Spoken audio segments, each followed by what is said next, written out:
Vous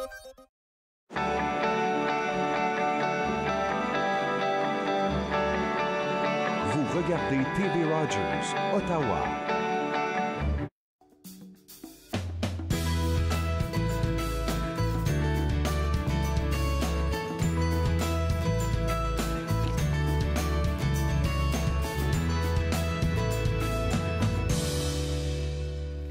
Bonjour et bienvenue entre nous, exclusivement sur les ondes de TV Rogers. Je suis Catherine Marion. Il me fait plaisir de passer la prochaine heure avec vous. Avant de parler avec Marie-Hélène Proulx, qu'elle est en ligne présentement, je dois vous dire que le mosaïque hivernal est fermé. Avec toute la pluie qu'on a eue depuis hier jusqu'à aujourd'hui, ils ont dû faire l'annonce ce matin que ce grand parc où on pouvait rentrer voir des belles sculptures de glace et de neige, ils ont dû fermer, évidemment. Alors, c'est fait pour la saison, mais qui sait, peut-être qu'ils seront de retour l'année prochaine. Ce qui est de retour, par contre, aujourd'hui, c'est bel et bien Marie-Hélène Proulx. Elle est journaliste avec Châtelaine, le tout nouveau Châtelaine Mars-Avril est maintenant disponible. Marie-Hélène, tu es avec moi? Oui, bonjour. Allô? Écoute, j'ai lu l'article hier. On l'appelle « Ces célibataires qui dérangent ». Alors, c'est un article à l'intérieur. C'est vraiment intriguant parce qu'on parle des célibataires québécois surtout. Oui. Et oui. comment elles sont perçues? Ah ah. Ben oui, écoutez, ce qui m'a frappé en faisant cette recherche-là, d'abord, c'est qu'il y avait des préjugés il y a 100 ans à l'égard des célibataires. C'était pas très bien vu. Même si elles étaient plus nombreuses qu'on le pense, il y avait 20 à peu près des filles il y a 100 ans à Montréal, à Québec, qui étaient célibataires. Puis là, ça exclut les religieuses. Oui. On disait d'elles, d'abord, on les soupçonnait d'avoir des mœurs légères. On disait d'elles qu'elles étaient incomplètes et déviantes. Les curés n'aimaient pas bien ça. Et étonnamment, ces préjugés-là, même si la société a quand même évolué, il faut le dire, sont encore vivants jusqu'à une certaine mesure. Et je l'ai découvert particulièrement en organisant une table ronde avec 7 filles qui étaient toutes célibataires. Pas forcément par choix, mais qui au moins partageaient, qui étaient heureuses de l'être jusqu'à une certaine mesure. Et ce qu'elles partageaient aussi, c'était de se faire dire des affaires plates. Par exemple, qu'elles sont égoïstes, qu'elles pensent qu'elles-mêmes, qu'elles ont peur de l'engagement aussi, peur de s'investir dans des relations, alors que souvent, ce sont au contraire, et c'est plus spécifiquement vrai chez les femmes célibataires, ce sont des personnes qui sont très présentes pour leur entourage.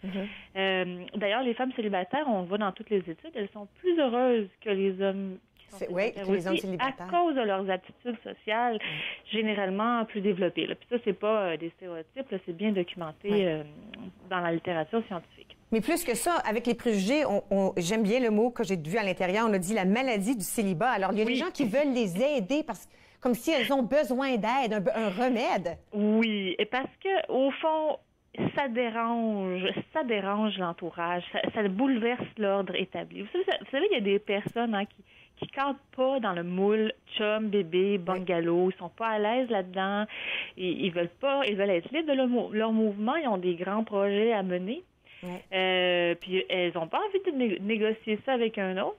C'est quelque chose qu'on comprend plus quand il s'agit d'un homme, quand il s'agit d'une femme. Ça dérange parce que dans l'imaginaire collectif, même malgré la révolution féministe, une femme n'est vraiment complète, n'est vraiment une femme que lorsqu'elle est mère et conjointe. Hein? Sinon, c'est comme s'il manquait quelque chose. Ça passe. Ou qu'elle avait un problème. Tu dois avoir un problème que personne ne veut s'accrocher à toi. Il y a quelque chose qui cloche. Ça passe quand on a 20 ans ou 30 ans. Là, on se dit, bon, à la limite, elle s'investit dans sa carrière. Mais quand ça dure trop longtemps, on se dit... Puis d'ailleurs, c'est quelque chose que les filles autour de la table ronde que j'avais organisée entendaient souvent de la part de... disons de la part de leur entourage, des remarques à l'effet que, bon, il y a sûrement quelque chose qui ne marche pas avec leur personnalité. Hein? Et surtout, les gens peuvent pas penser qu'on puisse être heureuse seule. Ça cache nécessairement, c'est un front, ça doit cacher un mal de vivre. Ça se peut pas qu'on soit heureuse de cette façon. Mais dans le fond, ce que ça dit, c'est que ça met les autres mal à l'aise, ça les renvoie à leur propre peur d'être seuls. Alors c'est pour ça que sûrement ils essaient de remédier à notre célibat comme si c'était une maladie, en nous trouvant un chum, en nous magasinant un chum. Oui. Alors que, j'insiste là-dessus aussi, On n'a pas nécessairement la même pensée ou les mêmes réflexes lorsqu'il s'agit d'un gars célibataire. On ne veut pas nécessairement à tout prix lui présenter quelqu'un parce qu'on assume davantage que ça puisse être un choix et non un célibat subi. Puis certaines d'entre elles, on dit, elles sont célibataires par choix tout de suite, mais si jamais la bonne personne se présente, ben, ils sont ouvertes à ça aussi, mais c'est pas juste n'importe qui, c'est la bonne personne. Ben oui, mais bon, ce qui m'avait frappé dans la conversation, parce que oui, effectivement, elles sont ouvertes à... Il y en a certaines qui étaient ouvertes à accueillir des pantoufles à plein temps en dessous de leur lit, comme je l'ai écrit. Oui. Certaines disaient qu'elles avaient déjà été en couple, par exemple, et elles avaient trouvé que ça leur coûtait très cher d'être en couple. Coûtait très cher. Puis ça aussi, je vais t'arrêter parce qu'il ne nous reste pas beaucoup de temps avant la pause, mais autre chose qu'on peut trouver dans l'article, c'est justement à quel point ça affecte le revenu annuel de la famille aussi être célibataire. Il y a plein de choses à trouver à l'intérieur. Oui. Mais écoute, merci beaucoup pour ton temps. J'invite tout le monde à acheter le nouveau Châtelaine. Il est présentement disponible. Nous, on doit aller à la pause, mais après ça, on va rencontrer un chiropraticien. Marc Henquin et Véronique Sylvain sont de retour. On parle de nouvelles parutions, on parle du Salon du livre. Et enfin, Martin Lasselle, directeur développement économique de la SCO, sera ici aussi. Reste avec moi.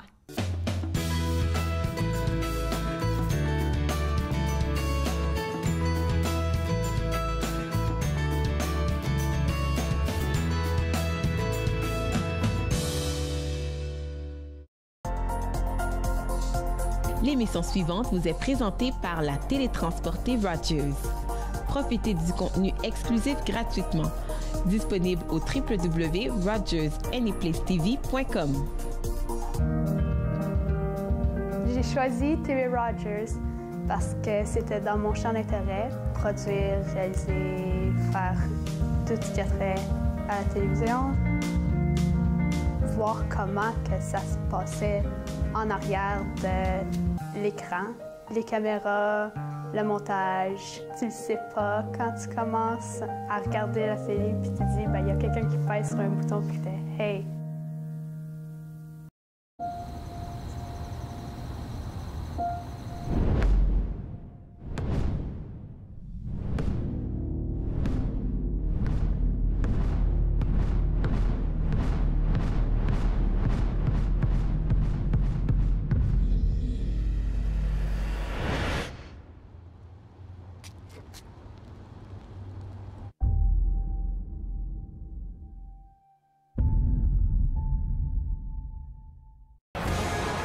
Ne manquez pas notre prochain match de la LHJMQ, alors que les Olympiques de Gatineau iront affronter les Wildcats de Moncton. C'est un rendez-vous ce vendredi 18h sur TV Rogers.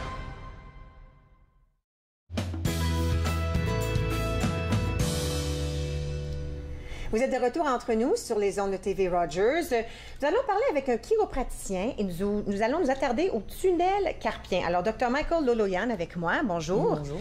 Écoute, le tunnel carpien, j'en doute pas là qu'on voit ça de plus en plus grâce au téléphone, les tablettes, les ordinateurs, les sports aussi, là, mais c'est sûrement quelque chose qu'on voit de plus en plus. Êtes-vous d'accord? Oui, définitivement. C'est une condition que le montant d'individus qui sont touchés augmente chaque année. Oui, et comme vous le dites, c'est à cause de l'augmentation des gens de jeux vidéo, du travail, au bureau. Et ces conditions-là, ce qui cause cette condition, c'est une irritation du nerf médian. Alors, si on peut mettre le graphique sur l'image, s'il vous plaît. OK. Alors... Mais là, en attendant l'image, le tunnel carpien, c'est une douleur qui se présente où pour les gens qui se... Habituellement, si on parle du cas textbook, l'individu va remarquer que dans les 3 premiers doigts, il va avoir un engourdissement, une brûlure, même un choc électrique. Okay. Et parfois, ça peut être accompagné même de douleur ou même l'individu va avoir l'impression qu'il est maladroit avec la main, une faiblesse même. D'accord. Alors ça, c'est l'image qu'on cherchait? Oui. D'accord. Alors, comme vous le voyez, ce qui arrive, c'est que le nerf médian, comme vous voyez en jaune, passe à travers la main. Et dans le milieu, c'est là où il y a le tunnel carpien. Et ce qui arrive, c'est qu'il va y avoir une compression, une irritation à ce niveau. Et donc, parce que le nerf irrigue les 3 premiers doigts, c'est pour ça qu'on va ressentir ces douleurs ou ces engourdissements dans ces doigts. Ces 3 doigts-là. C'est aussi simple que ça. Est-ce que c'est quelque chose qu'on peut sentir quand ça commence à arriver ou est-ce que c'est comme boum, tu l'as puis il est trop tard? Ah non, habituellement, c'est une condition qu'on va ressentir de plus en plus. D'accord. Et avec le temps, ça s'empire. Mais il y a parfois des cas où ça disparaît sur elle-même. Mais ce qu'il faut comprendre, c'est que l'absence de douleur ne veut pas dire que la condition n'est pas là. Okay. Parce que le corps humain, ce qu'il fait, c'est parce qu'on a beaucoup de choses à faire dans la vie. Hein. Oui. Quand il y a une douleur qui n'est pas trop importante, ça va juste le dire de se tourner off. OK. Alors on ne porte pas attention. Oui, on fait ça. comme si c'est pas là. Oui, et après ça, quand l'inflammation redevient encore trop intense, ben là, on va redevenir conscient de la condition. Il y a beaucoup de cas, ce qu'on appelle sous-cliniques, qui existent. Donc la condition est là, mais la douleur n'est pas encore assez importante pour qu'on s'en rende compte. C'est drôle parce que au moment où j'ai changé de téléphone à un nouveau téléphone où ça glisse, là, bon, super beau téléphone, je ne dirais pas lequel, mais je l'aime. Bon, c'était tout nouveau. Mes enfants m'ont dit, maman, il faut que tu mettes tel jeu sur ton téléphone. Puis là, ben, je suis devenue accro. J'étais dans mon lit le soir, 1 heure avant de dormir. Puis ma main droite, là, je me suis dit, ding, ding. Ben là, ça n'a pas d'allure. Ta bébelle, avec un jeu d'enfant, je suis en train de ruiner ma main. Alors, j'ai laissé tomber, j'ai enlevé le app de mon téléphone, j'ai tout laissé de côté. C'est parti, je pense. Puis ça fait 2 ans de ça, disons, là. Mais ça fait peur quand tu commences à sentir ça, parce que tu te dis, si tu continues, là, c'est un jeu. Mais pour d'autres personnes, c'est un sport ou un métier ou un travail, tu n'as pas le choix. La souris, tu n'as pas le choix. Mais moi, j'ai pu un peu laisser tomber. Alors, j'assume que c'est parti. Peut-être que je devrais aller le voir. Mais pour d'autres, quand ça devient très sérieux, qu'est-ce qu'on peut faire? Qu'est-ce qu'on ressent et qu'est-ce qu'on peut faire? Il y a beaucoup de choses qu'on peut faire. Bien sûr, je vais recommander qu'on vienne me voir parce on peut faire du travail musculaire, premièrement, pour enlever cette douleur, mais ce qu'on a qui est réservé à nous, c'est ce qu'on appelle l'ajustement. Okay. Et ce qui arrive, c'est que quand il y a une inflammation, c'est aussi à cause de ce qu'on appelle de la fibrose. C'est juste un mot scientifique pour dire qu'il y a une accumulation de déchets métaboliques, des tissus désorganisés. Et avec l'ajustement et le travail musculaire, on peut enlever cette inflammation, tout ce dégât, et là, la guérison se fait. Et quelque chose d'autre qu'il faut comprendre, c'est juste parce qu'on a, disons, les symptômes dans ces 3 doigts, ça ne veut pas dire qu'on a un syndrome de tunnel carpien. Les chiropraticiens, nous aussi, ce qu'on fait, c'est qu'on regarde tout le long du trajet du nerf. C'est définitivement possible. Oui, parce que le nerf n'arrête pas ici. Oui, là, hein, ça commence dans le cou. D'accord. Le problème, parfois, ça arrive assez souvent, ça peut être dans l'avant-bras, parce qu'il y a un nerf, il y a un muscle qu'on appelle le rond pronateur qui fait ça. Alors, on est toujours comme ça. Alors, si le nerf, comme vous voyez, alors il y a l'avant-bras. Si le muscle est assez, disons, serré, ça va mettre la pression. Il y a aussi, ça va à travers le biceps. Alors, imaginez, c'est toujours en contraction. Ça aussi, ça peut créer un problème. Et aussi, comme vous voyez, ça part à travers les muscles pectoraux. Et imaginez, on est comme ça. Alors, c'est une autre portion qui peut comprimer. Parce que c'est la position du travail. On a tendance, on devrait toujours être très droit, mais on a tendance à être sur l'ordinateur. Alors, l'épaule est pliée vers l'avant, le bras est toujours plié comme ça, et la main sur la souris ou sur le clavier. C'est exact. C'est pour ça que je dis il y a le concept de regarder tout le nerf. C'est pour ça aussi, dans certains cas, disons, il y a une chirurgie, parfois l'individu va avoir, disons, pas une guérison complète. Ça veut dire que la chirurgie n'a pas marché, OK, on s'entend. Mais ce qui va arriver après la chirurgie, c'est qu'il peut encore avoir de la fibrose du tissu cicatriciel qui se forme. Et là, nous, ce qu'on peut faire après, c'est redétruire ces tissus cicatriciels encore pour permettre la guérison. Ça arrive souvent après la chirurgie, qu'il y ait du tissu cicatriciel qui se fait et que nous, on peut venir l'enlever pour le patient. Pour là, ça va être comme ils n'avaient jamais la condition. Alors, il y a plusieurs étapes. Alors, si je commence à le sentir un tout petit peu et je ne peux pas arrêter, moi, c'est facile, c'est un jeu niaiseux sur mon téléphone. Pour quelqu'un d'autre, c'est un métier ou un sport. Est-ce qu'il y a des choses que je peux faire toute seule ou est-ce que je devrais tout de suite aller voir un chiropraticien? On a tous une vie à faire. Là. On ne va pas tous avoir le temps d'aller voir un professionnel de la santé et tout. Habituellement, ce qu'on va dire, c'est essayer de mettre la glace. On va dire d'essayer d'éviter la chaleur. Pourquoi? Parce que disons que la région est enflammée, on met de la chaleur, on augmente l'inflammation. Là, la majorité vont dire, regardez, quand je mets de la chaleur ou que j'étire, ça fait du bien. La réalité est que la chaleur, l'étirement, peu importe ces choses-là, ça va donner les endorphines. Alors, on va se sentir mieux au début, mais sans le savoir, on pourrait potentiellement aggraver la condition. OK. Alors, on peut nous-mêmes mettre de la glace, tout ça.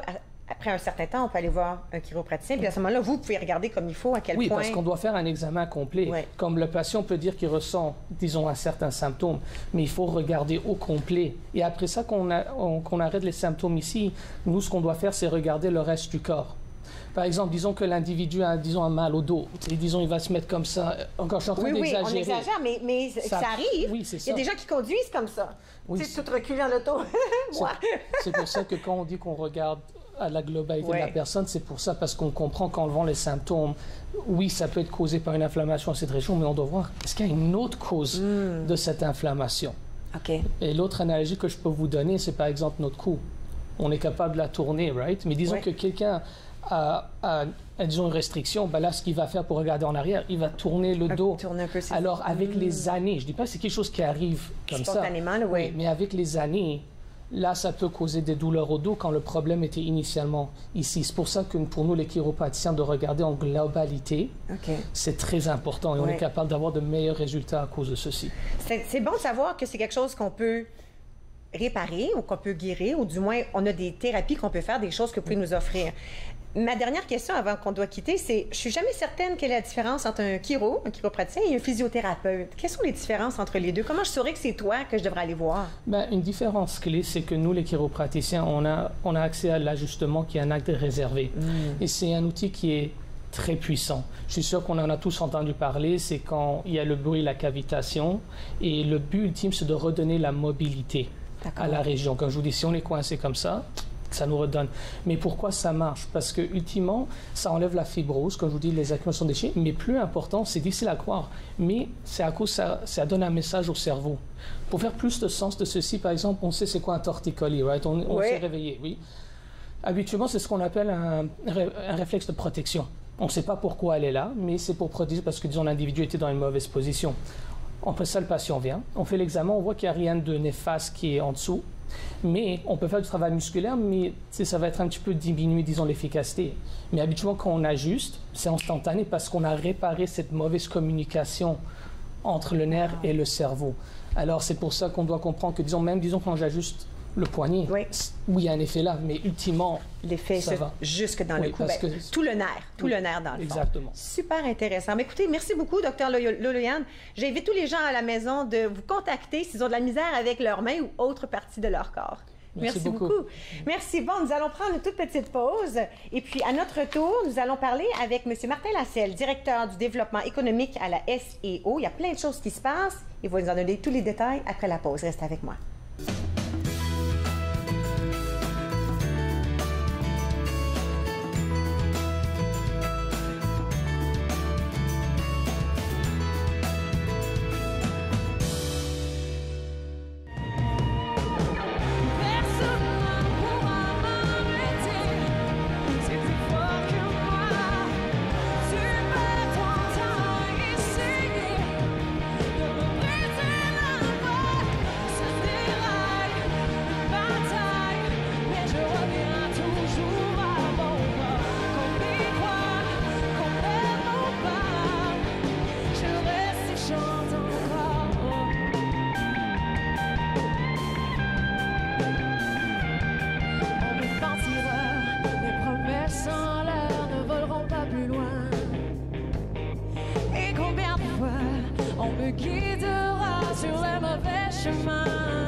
Vous êtes de retour entre nous sur les ondes de TV Rogers. Monsieur Martin Lascelles revient nous visiter, directeur du développement économique à la SEO.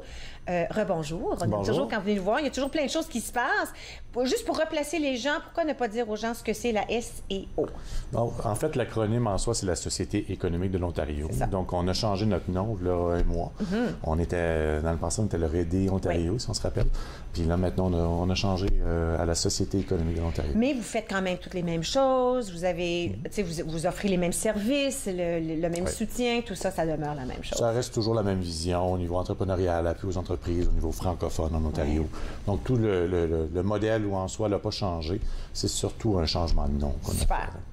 Alors, aujourd'hui, il y a plein de choses qu'on veut dire. Là. Premier plan, il y a un programme, Junior Achievement.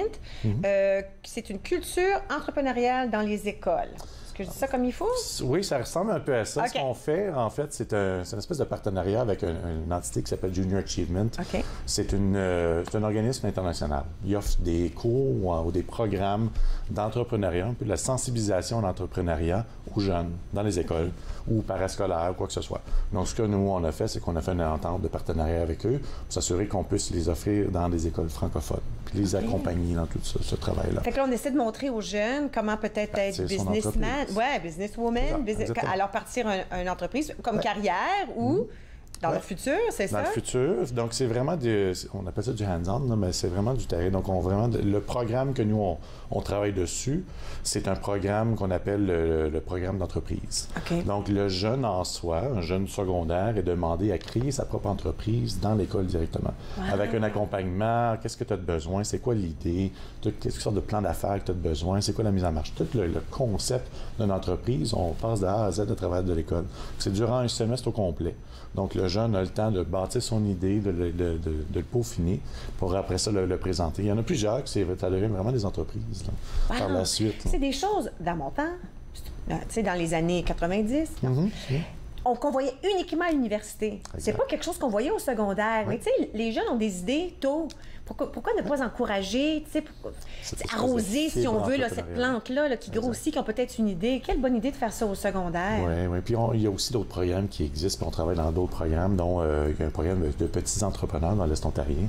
Vraiment intéressant parce qu'ils amènent, eux autres, les plus jeunes, à penser à une idée d'entreprise ou quoi que ce soit, un produit, pour le présenter à la fin de l'année. Vraiment un produit là, pour vendre. Donc, dans un concept de kiosque trade show, là, salon, cool. Là, tous les jeunes ont leur produit. Tu te promènes dans le salon de l'école, tu peux acheter tous les produits. Les parents sont invités, le fait la parenté, tout le monde. Wow! J'ai vu une jeune fille à Ottawa qui a fait ça avec un projet d'école. C'était des espèces de... On appelle ça des bombes qu'on met dans le bain, en tout cas. Ouais. Elle a 8 ans. En tout cas, ça fait fureur, son affaire. C'est ça. 8 ans? Oui, chez nous, il y avait un jeune qui faisait de la crème glacée. Il y a juste des petits pots de crème glacée. Il a commencé justement avec un programme Junior Achievement. Oui. Il a commencé son petit produit. Maintenant, il est dans les marchés. Il vend partout dans l'Est ontarien. J'aime ça. Mais il faut partir avec une espèce de fibre entrepreneuriale. Tu sais, leur donner... C'est quoi une entreprise? Comment tu passes ça? Je sais pas. Alors, ce programme-là, c'est quelque chose qu'on retrouve dans les écoles. Alors, est-ce que les professeurs encouragent ça? Vous encouragez ça ou c'est les deux en même temps, là? C'est un peu les deux. Donc, nous, on aide au niveau de la coordination de la logistique, de trouver des mentors, des bénévoles, d'accompagner les profs dans l'école ou bien de trouver des bénévoles pour les programmes parascolaires, tout dépendant de l'école en soi. Donc, le programme en soi est disponible. Il est offert dans plusieurs écoles du Conseil scolaire district catholique de l'Est ontarien, mais aussi le Conseil du Centre-Est catholique aussi. Et puis, on est en environ une dizaine d'écoles, 10-12 écoles. Quelque chose est vraiment cool, là. Donc, un jeune a quelque chose d'extraordinaire, là. Qui va les aider à aller à la prochaine étape? C'est ça. Donc, nous, on peut les accompagner par la suite sur différentes sphères. Oui. On va les envoyer, les orienter dans les bons services ou des fois, il y a des centres d'entrepreneurship aussi qui peuvent les aider. Tout dépendant de ce qu'ils veulent faire avec l'idée ou le concept. C'est le fun. Mais là, maintenant, de l'autre côté, il y a eu un gala. Le gala Relève à Toronto, c'est ça? C'est ça. Le gala Relève Toronto, alors, gardant cette espèce de pensée jeunesse entrepreneuriale-là, c'est justement un concours qui se passe à Toronto, qui est un peu un concours justement de célébrer un peu cette espèce de relève entrepreneuriale-là à Toronto directement. Donc, les jeunes sont là, puis ils vont gagner des concours, gagner des prix ou quoi que ce soit lors du gala, juste pour célébrer un peu la relève entrepreneuriale à Toronto. Super. Qui a un peu rapport au programme Junior Achievement, ça a-tu rapport à... Pas nécessairement, c'est deux choses complètement séparées. D'accord. Mais on met quand même l'emphase sur tout le côté entrepreneurial. Ça se passe en avril. OK, je ne t'ai pas dire, c'est pas déjà arrivé, là, ça se passe au mois d'avril. C'est le 26 avril. Si les gens veulent y aller ou aller voir, comment ça fonctionne? Ils peuvent aller sur notre site web. Toute l'information est sur le site web de la Société économique de l'Ontario. SEO-ont.ca. C'est ça, exactement. On le met à l'écran, donc on peut aller directement sur le site, il y a un bouton. OK. Cliquez sur le bouton. Toute l'information du gala en soi est là. Puis ça, c'est pour les jeunes. Là. Encore, on célèbre les jeunes, là, les jeunes en affaires. Exactement.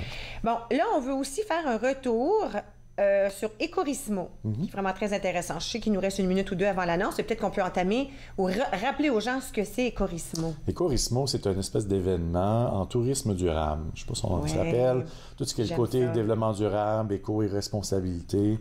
On en parle souvent au niveau des résidents, mais aussi au niveau commercial, entreprise aussi. Il y a plusieurs services et plusieurs concepts qu'on peut intégrer dans son entreprise pour sauver au niveau de l'énergie, éco-responsabilité, mais tout ce qui est le concept de développement durable aussi. Donc, c'est beaucoup plus grand que juste d'avoir un bac de recyclage. C'est beaucoup Non, parce que l'exemple que vous avez donné l'autre fois, que j'avais beaucoup apprécié, parce que je m'en rappelle, là, dans un hôtel, quand on prend un produit, les petits shampoings, tout ça, de quelqu'un qui est local. Exact. Alors, de un, on vient d'encourager une entreprise locale.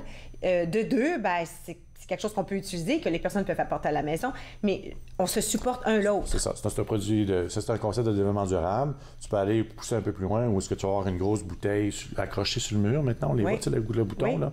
Ça aussi, ça réduit justement le nombre de petites bouteilles. Puis ce qu'à l'intérieur est peut-être local. Exactement. OK, alors, donc, tout dépendant. Oui, encore, c'est mieux, oui, c'est vrai, au lieu de jeter les petites bouteilles. Ou d'accrocher ses serviettes, tu sais, dans les hôtels. Maintenant, ils disent d'accrocher tes serviettes dans les hôtels ou quoi que ce soit. Mais ça va dans tous les produits touristiques aussi. Là, on parle vraiment d'un concept d'hôtellerie, mais tu peux aller aussi dans un produit, mettons, tu t'en vas en camping ou quoi que ce soit, puis tu vois les grosses machineries ou l'électricité, quoi que ce soit, il n'y a rien qui empêche d'avoir des panneaux solaires dans les campings pour pouvoir aider à juste à mettre des lumières dans les toilettes. Une petite chose niaiseuse de même, mais qui peuvent vraiment réduire au niveau de l'énergie. Chaque petite chose s'additionne. Exactement. Chaque petite chose va faire un Le effet. concept d'économie circulaire au niveau du développement durable, on parle là d'éco-responsabilité, mais ça peut être aussi le transport. Là, on parlait des produits locaux.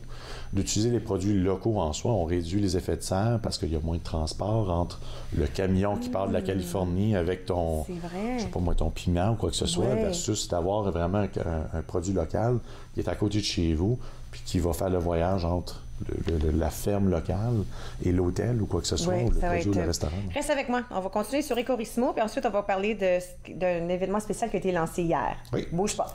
Vous regardez Entre nous sur les ondes de TV Rogers. Revenez nous voir dans un petit moment.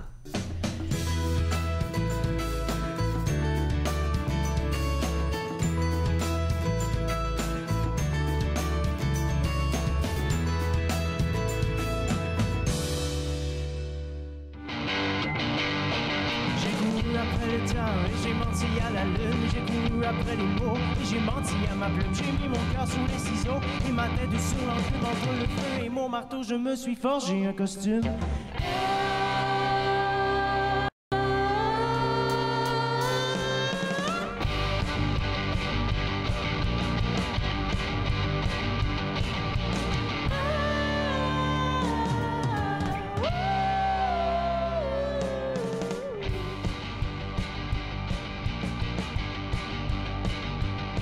Entre les pétales et la rose, la tige et la racine se cachent les secrets de l'amour. Quelque part entre les épines, la date tourne autour du soleil. Et plus ça change, plus c'est pareil. La tête me tourne, il y a une toune qui me pousse entre les deux oreilles.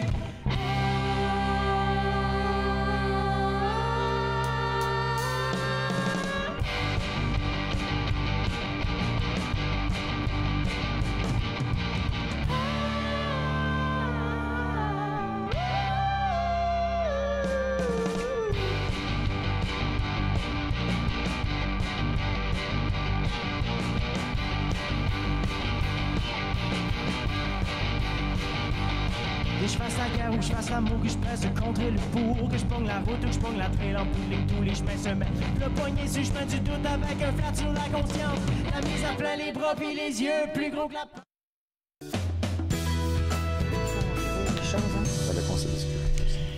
Vous êtes de retour entre nous. Vous venez d'avoir une pause. Nous, on continue de discuter parce que je trouve ça tellement intéressant. Martin Lanciel, toujours avec moi. On parlait... de mon piment qui vient de la Californie. Puis c'est drôle, comme j'ai jamais réfléchi à ça. Moi, c'est facile parce qu'on n'est pas loin du marché Parkdale. Alors, c'est de mes fermiers locaux, puis moi, je peux acheter ce que j'ai besoin de ma famille. Un hôtel qui a besoin de, je sais pas, 200 piments cette semaine. Pas facile à trouver dans le marché. Non, c'est pas toujours évident. Fait que lui, c'est le gros camion qui s'en vient d'ailleurs. Mais là, on parle de l'essence, on parle de la pollution, on parle du camion, on parle, tout ça qui... Oui, alors... on réfléchit pas à ces choses-là. Puis là, je t'ai demandé, OK, moi, si ça me tente de choisir un hôtel qui et qui fait attention à l'éco-responsable. Éco-responsable, merci, le mot que je cherchais. Est-ce que je peux facilement trouver ça? Il y a des sites qui existent où vraiment tu peux aller sur le site web en soi.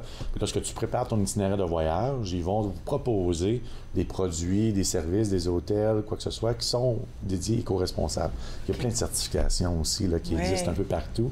Le concept Ecorismo, c'est un label aussi, c'est un brand. Ecorismo, il y a vraiment une marque de développement durable où il y a des produits certifiés. Il en existe partout. Là. Dans les hôtels, tu as Green Key Global, tu as plein de certifications qui vont t'aider dans ton choix aussi au niveau des hôtels. Pour faire des choix qui sont responsables, si on veut. Puis je pense que plus ça va, plus les gens vont exiger ces choses-là, je crois. On le voit beaucoup dans la clientèle plus jeune. Les clientèles plus jeunes, les clientèles backpack qui partent, eux autres veulent prendre un peu ce concept-là dans leur voyage, où ils vont arrêter dans les petits villages, ils vont goûter à tout, ils vont vouloir aussi dormir dans un petit B&B ou quoi que ce soit, puis ils vont prendre cette espèce de concept de développement durable-là aussi en conscience lorsqu'ils vont choisir leur itinéraire de voyage là, tout le long. Là. Donc, je pense que c'est les jeunes qui font bouger les choses récemment. On le voit de plus en plus aussi, là, les couples, les familles, c'est genre de plus en plus une mode, là, une trend. J'aime ça. Il nous reste 5 minutes. Est-ce qu'on veut entamer ce qui s'est passé hier? Il y a un corridor patrimonial, culturel, francophone. Je ne sais même pas si j'ai mis les bons mots dans le bon ordre. Je ne savais même pas que ça s'est passé hier. Qu'est-ce que c'est? En fait, ce que c'est une espèce de corridor national. Donc, au Canada au complet, il y a plusieurs produits qui offrent une expérience en français, soit au travers du patrimoine, de la culture ou quoi que ce soit, ou bien au travers des services offerts en français. Donc, le corridor patrimonial, culturel, national, a relié tous ces produits-là ensemble de chacune des provinces et territoires, dont la route Champlain. On a parlé de la route Champlain d'Ontario, un espèce de circuit touristique qui fait 1600 km à travers l'Ontario, puis qu'on a 35 produits certifiés à travers de cette route-là, qui sont éparpillés un peu partout dans la province, puis ces produits-là offrent des services soit en français ou qui ont une connotation patrimoniale, culturelle pour les Franco-Ontariens. Le corridor en soi a tout ramassé ces morceaux-là. Donc, il y a 350 produits qui ont été certifiés pour offrir soit des services en français ou qui font partie du patrimoine et la culture francophone au Canada. OK. Alors, quand on dit un corridor, on parle comme d'un chemin où on peut trouver toutes ces choses-là? C'est plus large que ça. C'est vraiment comme un corridor. On parle de corridor, mais on parle vraiment des provinces en soi, que ça fait d'un bout à l'autre, d'un océan à l'autre. Super. Le concept du chemin en soi, du corridor, est un peu plus complexe, à part la route Champlain, vraiment que c'est un trajet routier, donc tu peux vraiment le suivre. Mais le corridor en soi, il est certain que c'est plus des circuits. Il y en a d'autres que c'est plus des produits un peu partout, parce qu'on sait qu'au niveau de l'histoire ou le patrimoine francophone, oui, on a des bassins un peu partout dans chacune des provinces, des bassins francophones où il y a eu vraiment plus un passé historique, quoi que ce soit, mais c'est un peu éparpillé. Donc, on essaye le plus possible d'en faire un circuit, mais je te dirais, c'est un peu plus... ici, en Ontario, on a plus un concept de circuit, mais ailleurs, c'est peut-être un peu plus complexe. Puis là, quand on parle produit comme quoi? On parle de produits comme un attrait touristique. Ça peut être un produit, mettons, un phare ou un parc, un restaurant, un hôtel. C'est plus au niveau d'un attrait en soi, quelque chose qui va attirer les gens. Donc, vous allez comme sur le site web, il y a plein de Sur votre site web? Vous pouvez commencer par le site de la SEO, on va pouvoir vous rediriger vers le corridor ou vice-versa. Mais la route Champlain, si tu vas sur le site de la route Champlain, vous allez voir tout ce qui se passe en Ontario. Puis ces produits-là sont certifiés, sont classés au niveau des services à offrir en français aussi. Donc, c'est vraiment... Ce qui est intéressant aussi, c'est surtout au niveau de la clientèle. Lorsqu'on parle de la clientèle francophone, c'est la France, du Québec, quoi que ce soit, le niveau de confort, lorsqu'il vient dans l'Ontario, n'est pas nécessairement autant que s'il aurait été dans un pays francophone. Pourquoi? C'est une question de langue. Les gens sont moins confortables d'aller en Ontario parce qu'ils ne sont pas certains s'ils vont recevoir des services en français lorsqu'ils vont arriver ici. Donc, le concept du corridor et de la route Champlain, c'est justement de s'assurer que ces produits-là, lorsqu'on s'en va sur la route, qu'on va s'assurer qu'on ait les services en français lorsqu'on arrive là. Alors, ça rapport aux services en français, c'est pas parce que, disons que c'est un phare, c'est pas parce que le phare a rapport à la francophonie nécessairement? Ça aussi. Ah oui, OK. Alors, les deux? Les deux, exactement. Donc, on essaie le plus possible de se garder un concept de patrimoine, d'aller voir, mettons, un phare, je sais pas, le phare William à Thunder Bay, qui a vraiment un patrimoine culturel francophone, parce que ça a été créé à ce niveau-là. C'est un poste de traite de fourrure, là. Mais en soi, au niveau du service en français, bien là, on travaille justement avec cet organisme-là pour s'assurer que lorsque les gens arrivent là, posent des questions en français, mais ils peuvent se faire répondre en français. Ouais. Donc, tous les deux. Fait que ça peut être des outils. Tu sais, mettons, ton site web n'est pas traduit. Ou tu n'as pas assez de ressources, tu n'as pas assez de gens qui travaillent durant l'été pour pouvoir répondre à la clientèle francophone. On est là pour l'accompagner, cette entreprise-là, dans ce processus. Bon, alors là, je reviens au début. Il y a 350 produits. Wow. 350 produits tout le long du circuit en soi. Wow. Il y en a qui sont beaucoup plus avancés que d'autres au niveau du service, tandis qu'il y en a d'autres qu'on commence. Oui, parce que là, ça a été lancé hier. Alors, ce que veut dire, c'est c'est un work in progress. C'est un work in progress. C'est ça. Alors, on est en train de finaliser, de le perfectionner et de rajouter des produits, de s'assurer qu'on a vraiment une panoplie de services. Comme ici en Ontario, comme on a dit, on a 35 produits de la route Champlain qui sont certifiés, mais on en rajoute aussi pour le corridor qui ne font pas nécessairement partie du circuit. Donc, une autre vingtaine de produits partout. Puis après ça, ben là, on va rajouter des boucles. On va rajouter des circuits tout le long aussi. S'assurer que, mettons, tu veux faire du cyclotourisme, partir en vélo, quoi que ce soit. J'adore faire ça, oui. Ben, que le circuit en soi soit bilingue. Tu peux avoir les services en français, mais aussi les produits tout le long. Tu peux aussi offrir les services en français. Donc, on a un intérêt assez marqué pour ça. J'aime ça. Ben écoute, j'adore que, de un, c'est lancé et que deux, ben plus ça va aller, plus ce sera terminé, francophone, avec les services disponibles dans notre langue choisie. Super. Merci beaucoup pour ta visite. Plaisir. OK, alors, c'est le moment d'une pause. N'oubliez pas d'aller visiter le site web, il est à l'écran, le seo-ont.ca pour toutes les informations au sujet des choses que nous avons parlé aujourd'hui. Entre-temps, nous allons aller à la pause et à notre retour, Marc Hennequin et Véronique Sylvain, des éditions David sont ici. Il y a plein de choses dont on va parler. Restez avec moi, vous regardez Entre nous sur les ondes de TV Rogers.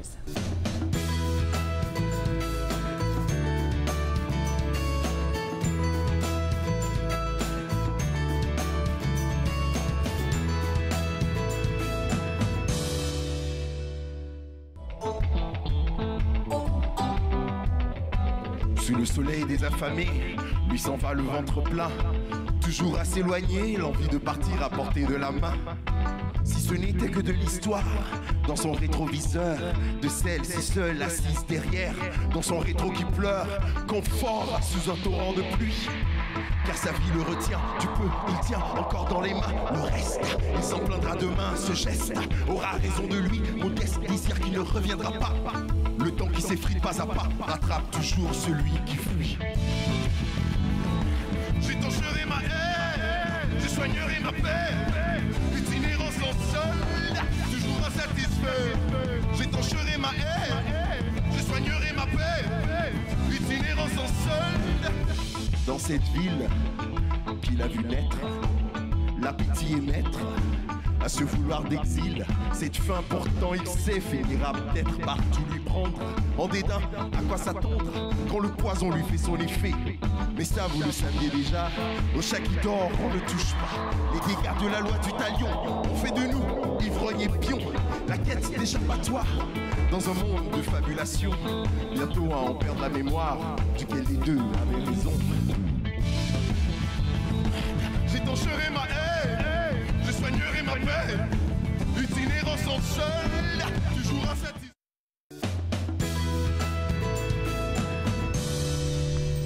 Vous êtes de retour entre nous sur les ondes de TV Rogers. Vous les reconnaissez sûrement. Marc Hennequin et Véronique Sylvain, des éditions David, reviennent nous visiter. Bonjour. Oui, bonjour Catherine. Là, il y a plein de choses, j'aime ça. En premier temps, il y a quelque chose qui s'est passé par rapport à Raconter Vanier. Puis là, si les gens ne sont pas sûrs, s'ils se souviennent ce que c'est, on peut peut-être le décrire rapidement, le petit bouquin par rapport à Vanier. Un petit bouquin sur Vanier. Donc, le projet continue, en fait. Ah oui, hein? Oui, il y avait un très bel événement qui était organisé à l'Institut canadien-français d'Ottawa, sur la rue d'Alousie, et qui réunissait une quinzaine d'auteurs. Donc, il y avait 30 auteurs qui ont collaboré, 30 auteurs ou 35, 36 même, au recueil. Donc, il y avait 15 auteurs qui étaient présents et il y avait une cinquantaine de personnes qui étaient là pour, en fait, réécouter, réentendre à propos de ce projet-là. Et il y a eu 5 auteurs qui avaient été choisis pour faire une lecture, dont Daniel Vallée et Jean Cloutier, qui sont des conteurs formidables. Et puis... Est-ce qu'il y en a un, c'était celui de la grenade dans sa cour, là? Oui, oui, Jean Cloutier. Tu vois, je savais, je me souviens pas de son nom, mais je me souviens que... Parce que lui, il racontait son histoire sans même regarder ses feuilles. Voilà, parce qu'il a vécu ce moment-là. Exactement. Mais lui aussi, c'est le conjoint de Daniel Vallée. Donc là, c'est Daniel qui faisait un conte.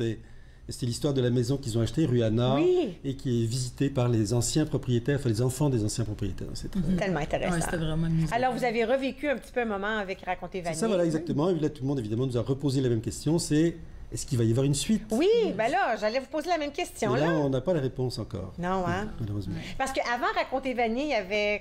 Écrit pour se raconter. Écrit pour se raconter. Oui. Ensuite, Raconter Vanier. Et là, on a invité les gens à raconter Vanier. Racontez-nous Exactement. quelque chose, un souvenir ou quelque chose qui se passe, soit présentement ou anciennement. Bon.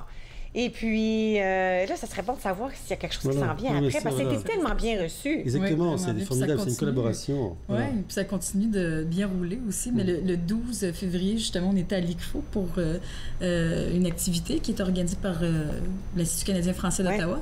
Et il y avait beaucoup de personnes. C'est quand même, il y avait quoi, une cinquantaine de personnes.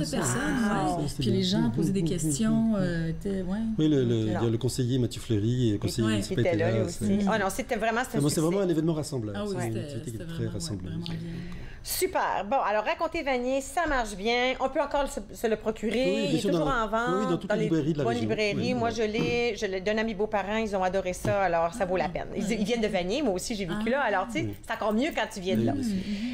Maintenant, il y a eu le lancement du livre chez. On a eu la chance de rencontrer l'auteur, Michel Deshaies. Elle était ici. Alors, comment s'est passé le lancement? Ça s'est super bien passé. C'était justement le... 8 février. Le 8 février, C'est parce que c'est écrit sur ma feuille. Et puis encore, il y avait plusieurs personnes, je dirais plus d'une soixantaine de personnes. 70 personnes. Ça, là, c'était dans une salle communautaire, donc dans un immeuble coopératif. Et donc, il y avait toutes sortes de gens qui avaient préparé des choses. Donc, il y avait entre autres une ancienne directrice du Salon du Livre de l'Outaouais, dont on va parler tantôt, mais qui avait apporté des gâteaux. Il y en avait d'autres qui avaient apporté des boissons. Enfin, c'était vraiment un très bel événement. Et on a eu aussi, évidemment, un petit mot de Michel Deshaies, qui nous a lu un petit extrait de Tchétchi. Donc, il y avait ses amis, sa famille, des gens de la région. C'était vraiment très agréable. C'est tellement un bon livre parce que vous avez été très gentil parce que vous m'avez laissé la copie quand on avait parlé juste avant que le lancement, même pas le lancement, avant que ça soit publié. Là. Tellement un bon livre. Ça se lit tellement bien. Petit chapitre court, l'histoire avance bien. Beaucoup apprécié. Alors, très bon livre. Encore. Qu'on peut retrouver dans toutes les bonnes librairies. Absolument. La réception est très bonne pour l'instant. Ah oui, hein? Oh non, ça se lit vraiment bien. Ça va là où tu penses pas que ça va aller. J'aime ça. Oui, et puis cette histoire un peu intime. Oui. Mais sur un fond, par contre, de guerre, de dévastation. Donc, au début, tu n'es pas sûr à qui faire confiance. Je ne suis pas certaine quelle femme à qui faire confiance au début. Il y a beaucoup de non-dits aussi dans l'histoire, c'est intéressant. Puis visuellement, je peux bien voir. Elle décrit tellement bien les choses que j'ai l'impression que je suis juste là, à côté de la rivière avec elle. En fait, ça ferait un très beau film. Ah, je suis tout à fait d'accord. Oui, le début, Rose qui arrive en bateau, c'est parfait, ça. C'est ça, exactement. Wow. Alors, super bon lancement. Je suis très contente pour Michel. Elle nous a déjà parlé de son prochain livre, là, qui peut-être qu'elle pense faire, là, que ça rapporte à la boxe ou quelque chose comme ça. Là. Mais en tout cas, elle dit peut-être. Alors, je lui dis, il va falloir qu'elle revienne pour nous en parler. Mais Michel, justement, sera au Salon du Livre de l'Outaouais. Bon, bien là, on voulait parler de ça aussi, hein? Est-ce qu'on voulait parler du Salon du Livre? Oui, on va y venir. On voulait aussi vous parler d'un prochain lancement. Parce que, faisons ça avant l'annonce. C'est le propre des éditeurs de faire des lancements. On aime ça, on va dire activité à l'heure. Donc là, on lance L'espace-temps dans les littératures périphériques du Canada, qui n'est pas un roman cette fois-ci, c'est un livre beaucoup plus sérieux, si je peux dire. Donc c'est un collectif d'auteurs, d'universitaires, en fait, qui donc... traite de la façon dont l'espace et le temps sont présentés dans des œuvres franco-canadiennes. Mais ce qui est intéressant, c'est que ça a été dirigé par trois étudiants au doctorat de l'Université d'Ottawa. Donc, il y a Ariane Brin-Delray. Il y a Mathieu Simard. Et Isabelle Kirouac-Mascotte. Voilà, c'est ça exactement. Et donc, ils ont coordonné ce projet. Donc, c'est formidable parce que c'est vraiment une relève. On sent qu'il y a des jeunes, c'est des jeunes... chercheurs, en fait. Alors, l'espace et le temps dans la littérature francophone canadienne. Dans les littératures périphériques du Canada, parce qu'on parle des littératures minoritaires. C'est ça, puis on comprend ça comprend la littérature québécoise aussi. Donc les littératures plus marginales, par exemple. Donc, le lancement aura lieu la semaine prochaine, le 27 février. C'est au Royal Oak, sur la rue Laurier. C'est en fait sur campus, le campus de l'Université d'Ottawa. Ah oui, je peux juste imaginer c'est où là. OK, je le vois le coin. Donc tout le monde est invité. OK. Puis ça, c'est pas un roman, là. C'est juste c'est vraiment... C'est une série d'études. C'est une série de réflexions sur cette question-là. OK. Alors ça, pour le 27 février, est-ce qu'on doit réserver à l'avance? Non, on peut confirmer sa présence, peut-être? Oui, par courriel. Par courriel vsylvain@éditiondavid.com ou sur le site web, il y a toute l'information. éditiondavid.com. Oui. OK.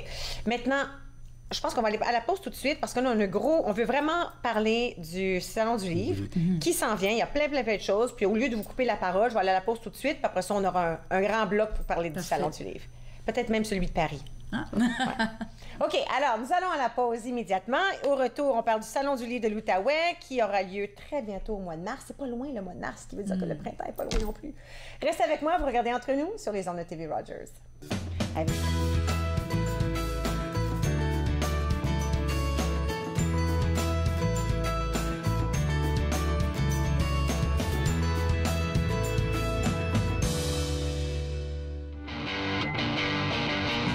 Après le temps et j'ai menti à la lune. J'ai couru après les mots et j'ai menti à ma plume. J'ai mis mon cœur sous les ciseaux et ma tête sous l'enclume. Entre le feu et mon marteau, je me suis forgé un costume.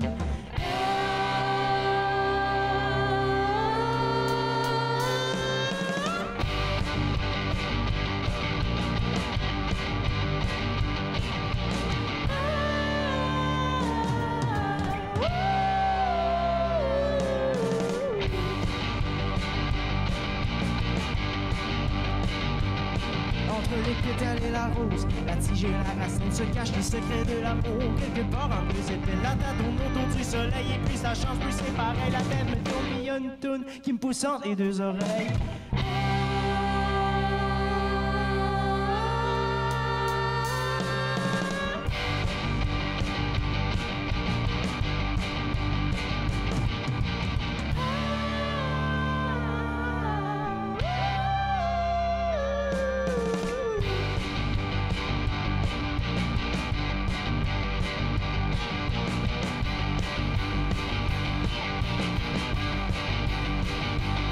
Et je fasse la guerre ou je fasse l'amour, que je presse contre le bourg, que je pogne la route ou que je pogne la traîne en pouling, tous les chemins se mettent. Le poignet sur le chemin du doute avec un flat sur la conscience. La mise à plein les bras puis les yeux plus gros que la...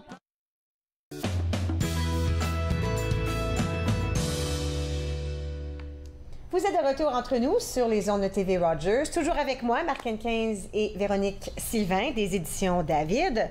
Et puis, bon, on a parlé du succès de Raconter Vanier et de Chéché de Michel Deshaies. Et puis là, on sait qu'il y a le nouveau livre qu'on a vu, L'espace-temps dans les littératures périphériques du Canada. Wow! Mais là, en plus de tout ça, il y a un grand salon du livre qui s'en vient. C'est vrai? Oui, voilà, bah oui. Justement, la semaine prochaine, c'est le début du mois de mars, du 1er au 4 mars, c'est le Salon du livre de l'Outaouais.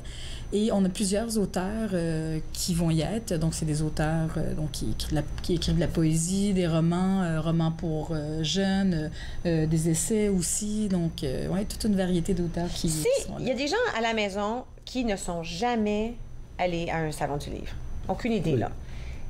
Explique un peu ce que c'est. Moi, je m'en souviens parce que j'ai toujours aimé y aller. On voit l'affiche. Parce que, ben, j'adore, vous allez rire de moi, l'odeur des livres. Je pourrais expliquer peut-être à partir de l'affiche. L'affiche est donc 3 petits singes. Il y en a qui disent voir, entendre, dire. Et donc c'est un peu ça l'idée du salon du livre dans le fond. Voir, c'est une grande fête du livre. Donc c'est une grande exposition de livres. Il y a des livres partout. Il y a tous les éditeurs importants, disons d'ici, du Québec ou de l'Ontario et d'ailleurs, qui sont présents à travers des stands. Donc qui offrent bon, surtout les nouveautés, mais il y a quand même parfois des livres aussi, des livres un peu plus anciens, des livres du fond, comme on appelle. Donc, ils sont là pour présenter leurs livres. Mais ce n'est pas uniquement les livres, bien sûr, c'est aussi les auteurs qui sont là. Donc, c'est l'occasion privilégiée de rencontrer les auteurs, donc de leur parler, de les entendre, et puis aussi de leur parler, de raconter un peu ce qu'on a aimé. Par exemple, il y a énormément de... Les auteurs adorent que des lecteurs puissent venir les voir et leur disent... J'ai aimé votre livre, comme on parlait tantôt de Chéché. Oui, où j'ai pas compris, où j'ai pas compris. Oui, ou poser des questions, où je trouve que ça se termine mal. Il me semble que vous auriez pu le faire terminer mieux. Enfin, je sais pas, il y a des sortes de conversations passionnantes qui peuvent se passer entre les lecteurs et les auteurs. Donc, c'est un peu ça le cœur, dans le fond, je dirais, du Salon du livre. C'est une grande fête du livre, mais au cœur de ça, il y a ce rapport entre les auteurs et les lecteurs. Puis il y a des activités aussi qui sont organisées dans lesquelles auxquelles les auteurs participent, donc des tables rondes, des entretiens d'auteurs, des lectures, des spectacles, par exemple. Je crois qu'au total, je pense qu'il y a 150 activités donc, de ce type-là, que décrit Véronique, qui sont à faire durant les 4 jours. Oui, parce que ça aura lieu du 1er au 4 mars. Voilà. Alors, donc, la semaine prochaine. C'est au Palais des Congrès de Gatineau. D'accord. Alors, pour y aller, on achète des billets, Alors, on paye à la porte. En fait, il y a deux façons. On peut acheter un bracelet, ça c'est nouveau depuis quelques années. OK. Et donc, c'est $8. C'est vraiment pas énorme. Et donc, ça donne accès pendant 4 jours au Salon du Livre. Et on l'achète, on peut acheter un bracelet à l'avance dans des librairies de la région. Je pense même que ça permet de circuler gratuitement en autobus. À la STO. Ouais. Donc, vraiment pour $8. Oui. Et sinon, on peut acheter aussi un billet à la porte, pour le même montant, d'ailleurs, $8, mais pour une entrée seulement. OK.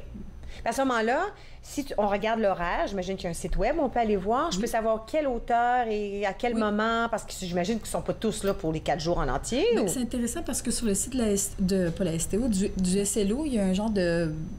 On peut faire des recherches, puis on peut faire un planning aussi. Donc, si par exemple, un titre de livre ou un auteur vous intéresse, faites une recherche, puis ben oui, cet auteur-là va être en dédicace ou en table ronde, puis vous pouvez l'inscrire à votre planning. Vous pouvez écrire ce qu'on appelle le carnet du visiteur. C'est donc ça, on peut remplir son propre carnet, puis se faire son petit horaire. Oui, c'est vraiment chouette. Là, il y a une activité à laquelle je vais aller, un auteur que j'aurais rencontré pour signer son livre. OK. Des éditions David, il y a des auteurs qui y seront? Oui, bon, on en a plusieurs. Là. Enfin, on a des poètes. Tout à l'heure, on parlait de Éric Charlebois, Michel Terrien, Michel Plot, qui est un poète de Québec, qui a été justement poète officiel du Parlement il y a quelques années. Mais on n'a pas parlé de son livre récemment. J'ai parlé de son livre qui vient de sortir. Oui, c'est ça. Donc, Michel va être là. J'aurai bientôt ton âge. Oui, OK, j'aurai bientôt ton âge. Tu vois, quand tu me dis le titre du livre, c'est plus facile pour moi de savoir de qui on parle. Alors, lui, il sera là. Il sera là avec plusieurs autres poètes, donc André Christensen, Michel Terrien. Oui, puis Clara Lagacé, qui est une jeune poète de l'Outaouais, qui vient de sortir son premier recueil, sera là aussi. OK. Oui, donc ils seront en séance de dédicace, mais il y aura aussi des lectures de poésie. On peut parler aussi du pavillon de la poésie. C'est que depuis quelques années, il y a dans le Salon du Livre un petit pavillon, justement pour la poésie, puisque un salon du livre quand même va chercher le grand public qui ne s'intéresse pas toujours à la poésie. Alors plutôt que de disséminer la poésie dans le salon, ils ont eu l'idée de créer un pavillon où justement tous ces poètes qu'on vient de nommer se retrouveront. Alors tous les poètes sont plus ou moins dans un endroit plus facile à trouver pour ceux qui aiment la poésie. D'ailleurs, on voit un retour à la poésie. On voit que ça revient. Pas juste ça, mais ça a changé. C'est pas comme c'était là, la poésie. C'est plus la poésie rimée. Plus accessible aussi, peut-être. Mais c'est intéressant parce qu'il y a aussi des spectacles qui sont organisés en soirée ou des lectures de poésie pendant la journée. Donc, justement, pour que le grand public puisse assister à ce genre de... Des spectacles on dit spectacle de quoi, là? Il y a des spectacles de lecture. Des lectures, en soirée au Gainsbourg. C'est le samedi soir. Le samedi soir au Gainsbourg. Alors, un auteur va lire une partie de son livre, c'est ça? Il y a un programme. Puis il va y avoir de la musique aussi, donc c'est ça. Mais il y a aussi la poésie, mais c'est évidemment une petite partie du salon. Il y a aussi évidemment la production pour adultes. Il y a énormément de romanciers qui vont être là, d'auteurs. Dont Michel Déa qui sera là aussi. Dont Michel Déa, dont on va tantôt, qui va être là pour signer son livre. Auteur de Chiché. Oui, puis il y aura une entrevue aussi avec Martin Vanasse. On a aussi, nous, on a une activité vraiment spéciale qui s'appelle... Traduire l'espoir et la douleur autochtone. Donc, ça regroupe 3 auteurs, traducteurs. Éric Charlebois, qui a traduit un recueil de poésie de David Groux, Sans pitié. Marie-Jo Goni, qui a traduit Le Legs d'Eva. Et finalement, Michka Lavigne qui est en train de traduire un recueil de Rosanna Dearchild. Le nom de Mama. Le nom de Mama. Et donc, l'idée, c'est parce ça fait quelques années aux éditions David qu'on s'intéresse à la littérature autochtone. Enfin, qu'on s'intéresse comme éditeur, je veux dire. Donc, on a fait traduire plusieurs œuvres. On avait parlé du Lac d'Eva l'année dernière à cette émission-là, de Woggeshi Grice, qui est un roman assez dur sur la réalité autochtone dans le nord de l'Ontario. Et donc, 2 recueils de poésie aussi. David Groux, qui est ici à Ottawa. Et Rosanna Dearchild, qui est à Radio-Canada, CBC dans l'Ouest canadien. Et Le nom de Maman, c'est un recueil de poésie qui porte justement sur la situation des pensionnats autochtones. Les pensionnats. Mais alors donc, cette table ronde qui va être animée par Michel Jean, qui est assez bien connu, je crois. Qui est justement Inou aussi. À TVA, qui est un annonceur TV, d'accord.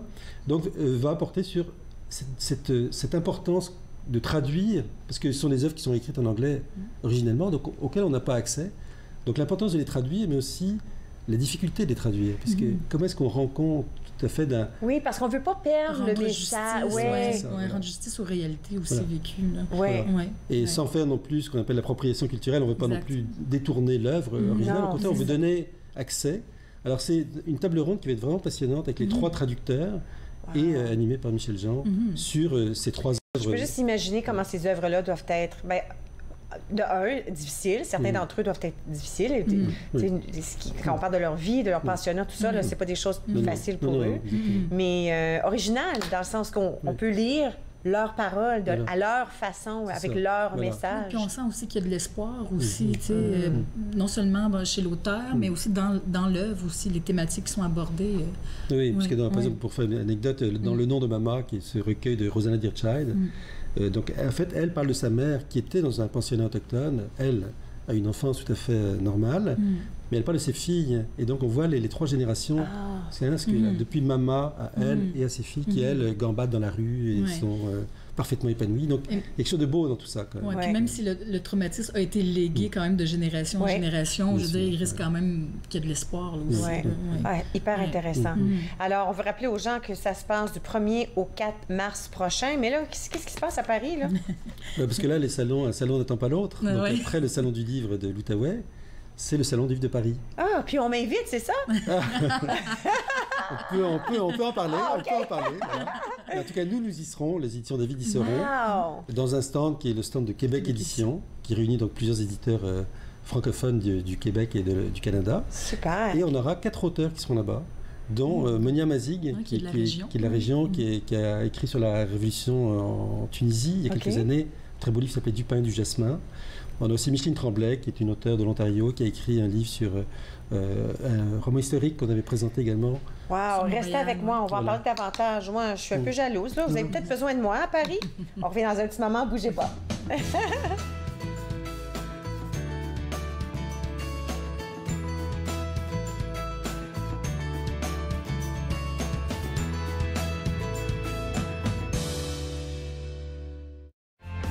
Family, it's just extremely important. People move around, connected for success. It's just made it so much easier. For the longest time, I was on cloud 9. It connects you to family, it connects you to the outside world, and it makes you feel connected to the community. It was a whole new experience. You realize then how much you missed out. In fact, connect is my favorite word now. I love that word. It keeps me out of trouble.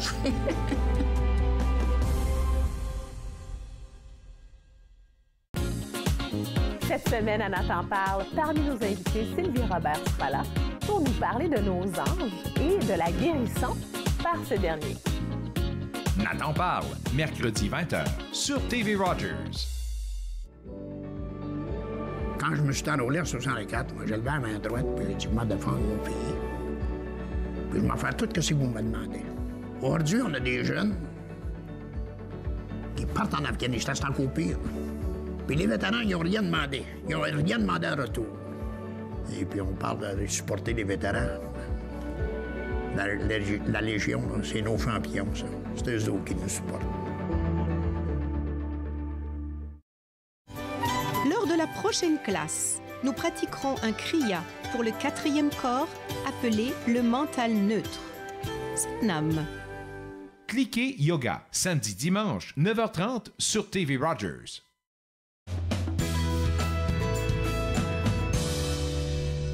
Vous êtes de retour entre nous sur les ondes de TV Rogers. Marc et Véronique sont avec moi. On parlait justement du Salon du Livre à Paris. Ça a l'air que c'est juste toi qui y vas, hein? On a de la chance, là. C'est ça, voilà. Un jour, ce sera le tour de Véronique. Mais c'est intéressant parce qu'on invite les gens d'ici à présenter leurs œuvres. Voilà, c'est exactement. En France. Oui, tout à fait. Alors, on a mentionné, on a dit qu'il y a 4 auteurs qui y vont. Des éditions David, il y a donc Monia Mazig, il y a Micheline Tremblay. Oui, et c'est qui sont les 2 autres? Michel Terrien et... c'était Michel Terrien. Non, c'est pas grave. Jocelyne Mallet-Parent. OK, super. Alors, ils vont pouvoir présenter leurs œuvres. Voilà, c'est ça exactement. C'est évidemment faire des séances de signature, avoir des entrevues, ce genre de choses. Super. Mais il faut dire que le Salon du Livre de Paris, c'est une grande foire. Il y a plus de 200 000 personnes qui passent à l'espace de quelques jours. Wow. C'est énorme. C'est pas dans la porte de Versailles, à Paris. Donc, mais en même temps, c'est formidable d'être là. Oui, parce que je pense Paris, moi je pense baguette. Voilà. Fromage, un petit peu de vin. Voilà. Livre aussi. Littérature. En fait, lisant avec ma baguette et mon fromage. Très bon mariage. Très bon mariage. Merci beaucoup pour votre visite aujourd'hui. Bonne chance avec le Salon du Livre. On va se revoir sûrement après avec des nouvelles parutions, des nouvelles. Nous, on s'en va pour la journée. On se retrouve demain à la même heure. À la prochaine. C'est ça. Cool. Faites-nous part de vos commentaires en composant le 613-521-2323 par courriel sur Facebook et Twitter.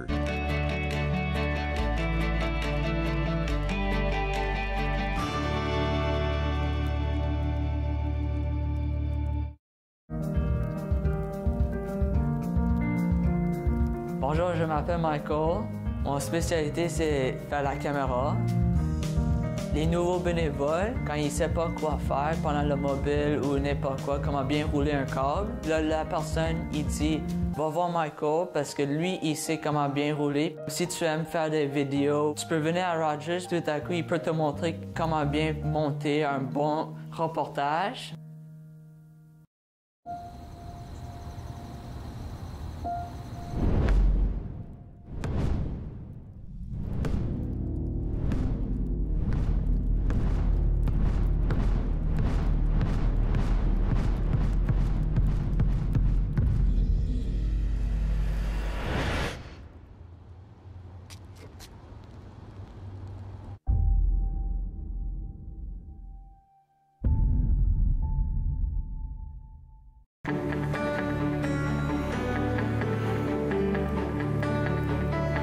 Regardez TV Rogers, Ottawa.